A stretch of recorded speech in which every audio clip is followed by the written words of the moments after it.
যেই দেশে 100 জনের মধ্যে 92 জন মুসলমান, মসজিদে গেলে 100 জনের মধ্যে একজন পাওয়া অসম্ভব, রমজান মাসে রোজায় একজন পাওয়া অসম্ভব, ইসলামিক দলের মধ্যে 100 জনের মধ্যে একজন পাওয়া অসম্ভব, দিন ধর্ম ইসলামিক অনুশাসন মানতে গেলে 100 জনের মধ্যে একজন পাওয়া অসম্ভব।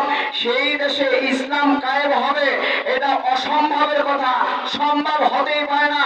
সম্মানিত হাজিরিন, যদি ইসলাম কায়েম হওয়ার পূর্ব লক্ষণ আমরা দেখি, তাহলে 100 জনের মধ্যে কমপক্ষে 92 জন মুসলমান যেহেতু, তাহলে আবাদী সংখ্যা বেশি হওয়া দরকার, রমজান মাসে রোজাদার বেশি হওয়া দরকার, পর্দাওয়ালা বেশি হওয়া দরকার, আলাল খাওয়ানেওয়ালা লোক বেশি হওয়া দরকার। কিন্তু না, তার বিপরীত হয়ে গেল, মুসলমান বটে কিন্তু আমাদের দৃষ্টিভঙ্গি কালচার হয়ে গেছে ইহুদি বিজাতিদের মতো। ঠিক না বেঠিক?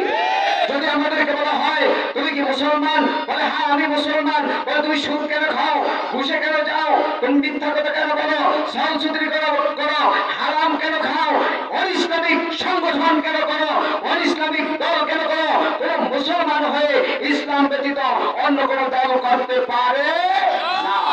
সম্মানিত হাজিরিন, আমাদের একটা প্রশ্ন থাকে, অনেকেই বলে হুজুরেরা যদি এক হয় তাহলে আমরা তাদের সাথে একত্রিত হব, এরকম বলে কি বলে না? এটা হবে সোরের মার বড় গলা, চলে না? বলেন বলেন। আসলে ওই জাহাবাল হক ওয়া জাহাবাল বাতিল, যখন হকের ডাক আসবে, ইসলাম ও মুসলমান সমস্ত ওলামায়ে কেরামগণ একত্রিত হবে, তখন জাহেলেরা বাতিলেরা তারা আবার একত্রিত হয়ে যাবে এবং বলবে ওলামায়ে কেরামদেরকে দেখাও, হুজুরদেরকে দেখাও, ইসলামওয়ালাদেরকে দেখাও, তার টুপিওয়ালাদেরকে দেখাও, দাড়িওয়ালাদেরকে দেখাও, তাদেরকে কোনো প্রকারই ক্ষমতায় যেতে দেওয়া যাবে না।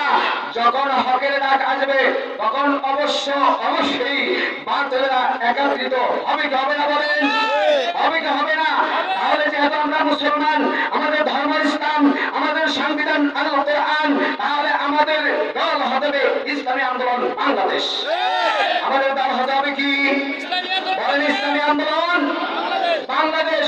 যখনই এই বাংলার জমিনে ইসলামী আন্দোলন বাংলাদেশের ডাক আসবে, অবশ্যই আমাদের বিপরীত আরো ইসলামিক দল আছে, আছে কি নাই বলেন?